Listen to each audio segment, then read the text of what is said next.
शुरुआत के दृश्य में हमें एक व्यक्ति से मिलवाया जाता है जिसका नाम है डॉम कॉब। वो एक समुद्र किनारे जागता है, पूरी तरह थका हुआ और भ्रमित। कुछ क्षणों के लिए वो दो बच्चों को रेत में खेलते हुए देखता है, लेकिन इससे पहले कि वो कुछ समझ पाता, वो फिर से बेहोश हो जाता है। थोड़ी देर बाद एक सशस्त्र गार्ड उसे ढूंढता है और एक भव्य हवेली में ले जाता है, जो एक अमीर और बूढ़े जापानी व्यवसायी की होती है। वहां कॉब को कुछ खाना दिया जाता है और वह बूढ़ा आदमी अजीब तरह से कहता है कि कॉब उसे किसी की याद दिलाता है जिसे उसने किसी अधूरे सपने में देखा था। अब ये बात या तो बहुत कवितामय है या फिर थोड़ी डरावनी। इसके बाद दृश्य बदलता है और हमें कॉब उसके साथी आथा के साथ दिखता है। ये दोनों पेशेवर हैं, एक्सट्रैक्टर्स, जो एक खास ड्रीम शेयरिंग तकनीक का इस्तेमाल करके लोगों के अवचेतन सबकॉन्शियस में घुसते हैं और वहां से गोपनीय जानकारी चुराते हैं। उनका अधिकतर काम कॉर्पोरेट जासूसी से जुड़ा होता है, यानी बड़ी कंपनियों के राज चुराकर उन्हें प्रतिस्पर्धियों को बेचना। इस समय वे एक संभावित ग्राहक साइटों से मिल रहे हैं। वे उसे समझा रहे हैं कि यह नई ड्रीम शेयरिंग तकनीक अब लोगों के विचारों को चोरी होने के खतरे में डाल रही है।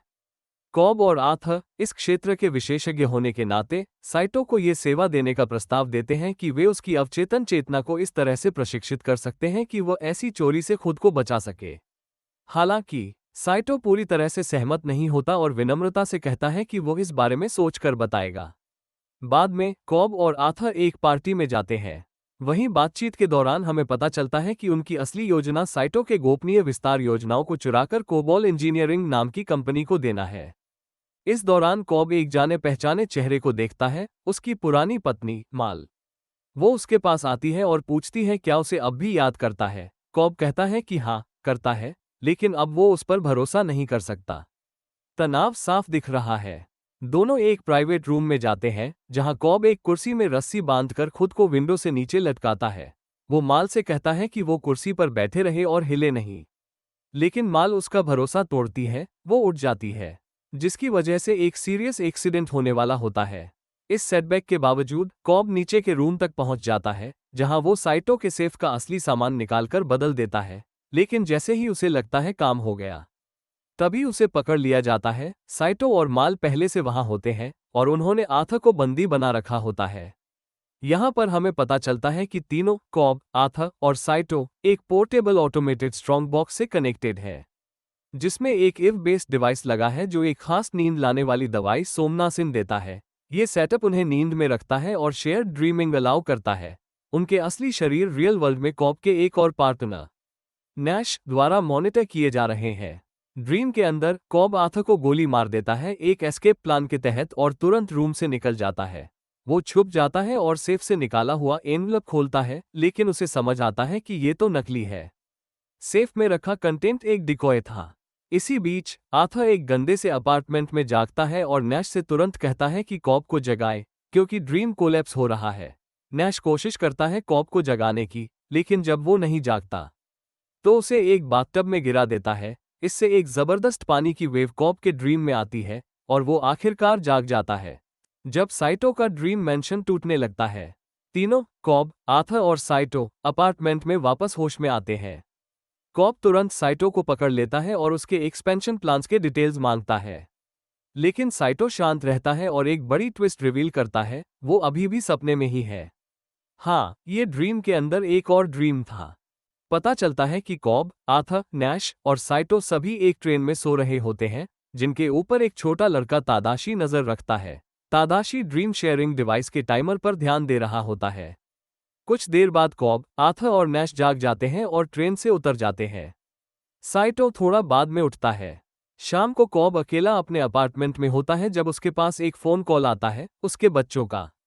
पता चलता है कि वो फिलहाल अपनी नानी के साथ रह रहे हैं, क्योंकि कॉब के आसपास रहना उनके लिए सुरक्षित नहीं है। बच्चे पूछते हैं कि पापा घर कब आएंगे, लेकिन कॉब, जो इमोशनल लग रहा होता है, कहता है कि अभी उसका काम उसे वापस आने नहीं दे रहा।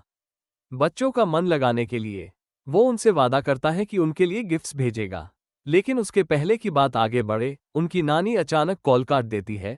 थोड़ी देर बाद आथा आता है और दोनों समझ जाते हैं कि उन्हें जल्दी भागना होगा। कोबॉल इंजीनियरिंग के लिए उनका मिशन फेल हो चुका है और अब कॉन्सिक्वेंसेस का सामना नहीं करना चाहते। जैसे ही वो भागने वाले होते हैं, उन्हें साइटो रोक लेता है और उसके साथ नैश भी होता है, जिसे उसने पकड़ रखा होता है। लेकिन इस बार साइटो का मकसद कुछ और होता है। गुस्सा होने के बजाय वो कॉब के टैलेंट से इम्प्रेस होता है, खासकर उसकी एबिलिटी से सपनों के अंदर सपना बनाने की। साइटो कॉब को एक नई जॉब ऑफर करता है, लेकिन एक ट्विस्ट के साथ। इस बार उन्हें किसी के दिमाग से आइडिया चुरानी नहीं है, बल्कि एक आइडिया प्लांट करना है। टारगेट है रॉबर्ट फिशर, साइटो के मरने वाले बिजनेस राइवल मॉरिस फिशर का बेटा। मिशन इंसेप्शन, एक सोच इतनी गहराई से रॉबर्ट के सबकॉन्शियस में डालनी है कि उसे लगे कि वो खुद की सोच है। आइडिया क्या है? रॉबर्ट को यह विश्वास दिलाना कि उसे अपने पिता के बिजनेस एम्पायर को तोड़ देना चाहिए। इसके बदले साइटो कॉब को एक अनमोल चीज देने का वादा करता है, अपने कॉन्टैक्ट्स का इस्तेमाल करके कॉब का क्रिमिनल रिकॉर्ड मिटा देगा, ताकि वो वापस अपने बच्चों के पास जा सके। अपने बच्चों के पास लौटने के लिए बेताब कॉब तुरंत हाँ कर देता है। फिर वो और आर्थर पेरिस जाते हैं ताकि इस रिस्की मिशन के लिए एक टीम तैयार कर सके। जब कॉब पेरिस पहुंचता है तो वो अपने ससुर माइल्स से मिलता है, जो एक यूनिवर्सिटी प्रोफेसर होते हैं। पहले कभी माइल्स ने कॉब को ड्रीम शेयरिंग और ड्रीम आर्किटेक्चर के बारे में सिखाया था। कॉब उनसे पूछता है कि इस मिशन के लिए सबसे बेहतरीन आर्किटेक्ट कौन हो सकता है। माइल्स उसे अपनी एक स्टूडेंट से मिलवाता है, एरियाने। कॉब एरियाने को ड्रीम शेयरिंग टेक्नोलॉजी के बेसिक रूल्स समझाता है। उसमें एक कॉन्सेप्ट होता है टोतेम का, एक पर्सनल ऑब्जेक्ट जो ये बताता है कि कोई इंसान सपने में है या असली दुनिया में। साथ ही वो बताता है कि एक जोर का झटका, किक, सपने से जगाने में मदद करता है। कुछ ट्रेनिंग और प्रैक्टिस के बाद एरियाने को सपने की आर्किटेक्चर डिजाइन करने की जिम्मेदारी मिलती है। कॉब खुद डिजाइन नहीं करता, क्योंकि उसका सबकॉन्शियस बार बार उसकी मर चुकी पत्नी की प्रोजेक्शंस क्रिएट करके इंटरफेयर करता है। उसके बाद कॉब मोम्बासा जाता है अपने पुराने दोस्त एम्स से मिलने, जो एक टैलेंटेड ब्रिटिश फौजर है। कॉब उसे एक बार में मिलता है और टीम में शामिल होने को कहता है। एम्स हाँ करता है, लेकिन उसे वार्न करता है कि दो आदमी उसका पीछा कर रहे हैं, शायद कोबॉल के एजेंट्स, जो कॉब को पकड़ना चाहते हैं। डेंजर महसूस करके एम्स एक चालाक डाइवर्शन क्रिएट करता है जिससे कॉब को भागने का मौका मिल जाता है। लेकिन पीछा करने वाले एम्स का पीछा करते हैं और एक थ्रिलिंग चेस शुरू हो जाता है। तभी साइटो टाइमली एंट्री लेता है, कॉब को बचाता है, एम्स को उठाता है और सबको एक लिमोजीन में ले जाता है। उसके बाद एम्स उन्हें एक केमिस्ट यूसुफ से मिलवाता है, जो सेडेटिव्स का एक्सपर्ट होता है। कुछ बातचीत के बाद यूसुफ भी उनकी टीम का हिस्सा बन जाता है। इसी दौरान आर्थर एरियाने को एक और सपने में ले जाता है, जहां वो उसे और एडवांस्ड कॉन्सेप्ट सिखाता है, जैसे पैराडॉक्स स्ट्रक्चर्स, जिसमें वो पेनरोज स्टेयर्स दिखाता है। आर्थर एरियाने को ये भी बताता है कि कॉब की पत्नी अब जिंदा नहीं है, और जो वर्जन वो सपनों में देखते हैं वो सिर्फ कॉब के सबकॉन्शियस का प्रोजेक्शन है। अगले सीन में कॉब और उसकी नई टीम मिलकर एक कॉम्प्लेक्स 3 लेवल ड्रीम प्लान करते हैं, जिसका सबसे डीपेस्ट लेवल रिजर्व होता है आइडिया प्लांट करने के लिए। अगले कुछ हफ्तों में आर्थर एरियाने को और अच्छी तरह समझाता है टोतेम का इम्पोर्टेंस। ये एक पर्सनल ऑब्जेक्ट होता है जो सपना और हकीकत में फर्क बताता है। कॉब का टोतेम एक स्पिनिंग टॉप है, जो असली दुनिया में घूमते घूमते गिर जाता है, लेकिन सपने में बिना रुके घूमता रहता है। इससे इंस्पायर्ड होकर एरियाने अपना टोतेम बनाती है, एक hollow bishop chess piece. Real life में वो नॉर्मली बिहेव करता है, लेकिन सपने में अजीब तरीके से रिएक्ट करता है। टीम जानती है कि उन्हें इस मिशन के लिए ज्यादा से ज्यादा अनइंटरप्टेड टाइम चाहिए होगा, इसलिए वो डिसाइड करते हैं कि मिशन को यूरोप से अमेरिका तक की एक इंटरनेशनल फ्लाइट में एक्सिक्यूट करेंगे, जो सबसे लंबी फ्लाइट होती है। कॉब मजाक में कहता है कि जापान के फ्लाइट्स और भी लंबे होते हैं। एक शाम काम के बाद एरियाने देखती है कि कॉब अकेला ड्रीम कर रहा होता है वर्कशॉप में। क्यूरियोसिटी से वो खुद को उसकी डिवाइस से कनेक्ट करती है और कॉब के ड्रीम में चली जाती है। कुछ ही पलों बाद एरियाने खुद को एक एलिवेटर में पाती है जो नीचे जा रहा होता है। हर फ्लोर पर कॉब के पास्ट की यादें, मेमोरीज होती है। जब वो सबसे नीचे के लेवल पर पहुंचती है तो देखती है कि माल एक काउच पर बैठी होती है। एरियाने को देखते ही माल एक ग्लास शार्प उठाकर उस पर हमला करने जाती है, लेकिन कॉब टाइम पर पहुंच जाता है और एरियाने को बचा लेता है। ड्रीम से बाहर आने के बाद कॉब एरियाने को बताता है कि वो घर क्यों नहीं लौट सकता। माल की मौत उसका पीछा नहीं छोड़ती। लोग कहते हैं कि माल ने सुसाइड किया था और कॉब को लगता है कि वो किसी तरह जिम्मेदार है। ये गिल्ट उसे सपने में बांध के रखता है। तभी साइटो और आर्थर आते हैं एक अर्जेंट न्यूज के साथ। मॉरिस फिशर की डेथ हो चुकी है और उसका बेटा रॉबर्ट फिशर कुछ दिनों में उनका बॉडी लेकर अमेरिका जा रहा होगा। कुछ दिन बाद टीम फ्लाइट बोर्ड करती है और रॉबर्ट के साथ एक सीक्लूडेड फर्स्ट क्लास केबिन में बैठती है। कॉब चुपके से रॉबर्ट के ड्रिंक में सेडेटिव मिलाता है, जिससे वो सब लोग शेयर ड्रीम में चले जाते हैं। एक 3 लेयर वाला सपना। पहला लेवल एक अर्बन सिटी सेटिंग होती है। यहाँ टीम रॉबर्ट को किडनैप करती है, लेकिन अचानक रॉबर्ट के सबकॉन्शियस के वेल ट्रेन्ड आर्म प्रोजेक्शंस उन पर हमला कर देते हैं। इस फाइट में साइटो गोली लगने से घायल हो जाता है, लेकिन फिर भी टीम उसे बचाते हुए अपने सेफ हाउस तक पहुंच जाती है। थोड़ी देर बाद कॉब को पता चलता है कि रॉबर्ट के सबकॉन्शियस को पहले से ही एक्सपर्ट लेवल डिफेंस से प्रोटेक्ट किया गया है। जब वो देखता है कि साइटो की कंडीशन और खराब हो रही है, तो एम्स सोचता है कि उसे रियल वर्ल्ड में मार देना चाहिए ताकि वो वापस जाग सके।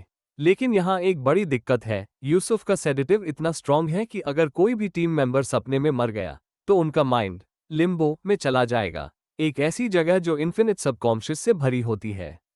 इस रिस्क के बावजूद टीम डिसाइड करती है कि मिशन कंटिन्यू करेगी। इसी बीच एम्स रॉबर्ट के ग्रैंडफादर पीटर ब्राउनिंग का रूप धारण करता है और एक ऑल्टरनेट विल रॉबर्ट को दिखाता है, जो कि वही की आइडिया होता है जो टीम रॉबर्ट के दिमाग में डालना चाहती है कि उसके फादर चाहते थे कि वो कंपनी को डिसॉल्व करे और अपना कुछ नया क्रिएट करे। एम्स रॉबर्ट को प्रोवोक करता है, ये कहकर कि उसके फादर उससे प्यार करते थे और चाहते थे कि वो अपनी खुद की लेगेसी बनाए। दूसरी तरफ एरिया ने कॉब से उसके सबकॉन्शियस के कंट्रोल के बारे में कन्फ्रंट करती है। इस वजह से कॉब आखिरकार एक्सेप्ट करता है कि वो माल को अपने दिमाग से बाहर नहीं निकाल पा रहा है। कॉब बताता है कि एक एक्सपेरिमेंट के दौरान वो और माल दोनों लिम्बो में चले गए थे, जहां एक रात में लगभग 50 साल बीत गए थे। क्योंकि ड्रीम में वक्त रियल वर्ल्ड से काफी स्लो चलता है। एक समय ऐसा आया जब माल ने लिम्बो छोड़ने से मना कर दिया और कॉब ने उस पर इंसेप्शन किया। उसके दिमाग में यह आइडिया डाला कि लिम्बो सपना है और उन्हें रियल दुनिया में लौटना चाहिए। लेकिन जब वो रियल वर्ल्ड में वापस आए, माल अब भी यही समझती थी कि वो सपने में ही है और इंसिस्ट करती थी कि उन्हें मरना पड़ेगा सच में जागने के लिए। माल कॉब से इतना प्यार करती थी कि वो उसके बिना नहीं जाना चाहती थी। ट्रेजिकली माल ने अपनी वेडिंग एनिवर्सरी के दिन सुसाइड कर लिया और कॉब को इस तरह फ्रेम किया कि वो कुलप्रिट लगता था। अपनी बेगुनाही साबित न कर पाने के कारण कॉब को अपने बच्चों को छोड़कर देश छोड़ना पड़ा। मिशन के कांस्टेंट डेंजर को देखते हुए टीम रॉबर्ट को एक वैन में सेडेट करती है और वहां से निकल पड़ती है। अब वो सेकंड ड्रीम लेवल में एंटर करने वाले होते हैं, जो आर्थर डिजाइन कर रहा है। यूसुफ वैन चला रहा होता है ध्यान से, ताकि रॉबर्ट के सबकॉन्शियस के प्रोजेक्शन से बचकर सिर्फ जगह पर पहुंच सके। दूसरे सपने के लेवल में कॉब रॉबर्ट से एक होटल में मिलता है और उसे बताता है कि वो उसकी मदद करने आया है, क्योंकि कोई उसके दिमाग में घुसने की कोशिश कर रहा है। कॉब रॉबर्ट को याद दिलाता है कि उसका किडनैप हुआ था और फिर उसे एक होटल रूम में ले जाता है जहां बाकी टीम मेंबर्स भी पहुंच चुके होते हैं। कॉब रॉबर्ट को यह भी मनवा लेता है कि उसका ग्रैंडफादर पीटर ने ही उसे किडनैप किया है ताकि वो कंपनी को तोड़ने से रोक सके। जब रॉबर्ट इस बात पर भरोसा कर लेता है, तब कॉब सुझाव देता है कि पीटर के सपने में घुसकर सेफ के कंटेंट्स के बारे में सच जान लेना चाहिए ताकि रॉबर्ट सही फैसला ले सके। रॉबर्ट इस प्लान के लिए हाँ कह देता है और टीम तीसरे सपने के लेवल में डिसेंड करती है। आर्थर दूसरे सपने में रुकता है ताकि वो टीम को मॉनिटर कर सके और सिंक्रोनी जट किक के टाइम को कोऑर्डिनेट कर सके।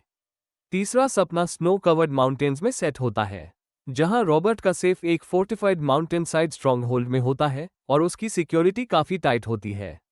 गार्ड्स को डिस्ट्रैक्ट करने के लिए टीम डिवाइड हो जाती है। कॉब एरियाने के साथ स्टेल्थ मोड में आगे बढ़ता है, जबकि रॉबर्ट और सैटो माउंटेन साइड चढ़ते हैं सेफ तक पहुंचने के लिए। दूसरे सपने में यूसुफ वैन चला रहा होता है और एक नैरो ब्रिज पर अटका होता है। जब और कोई ऑप्शन नहीं बचा होता तो वह एक गाना बजाता है। ये सिग्नल होता है आर्थर के लिए कि किक आने वाली है और फिर वैन को ब्रिज से रिवर्स करके नीचे गिरा देता है। जैसे ही वैन नीचे गिरती है, आर्थर के ड्रीम में ग्रेविटी गायब हो जाती है और इसका इम्पैक्ट तीसरे सपने में भी महसूस होता है। वैन पानी में गिरती है और सबमर्ज होने से पहले 10 सेकंड का टाइम मिलता है, जो दूसरे सपने में लगभग 3 मिनट के बराबर होता है। ये टाइम सिंक्रोनी जट किक्स के लिए क्रिटिकल होता है। आर्थर टाइम के खिलाफ रेस कर रहा होता है, जबकि टीम सेफ तक पहुंचने की कोशिश कर रही होती है।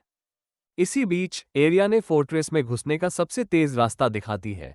सैटो की सेहत और भी बिगड़ती जा रही होती है, लेकिन टीम आखिरकार मेन रूम तक पहुंच जाती है, जहां सेफ रखा होता है।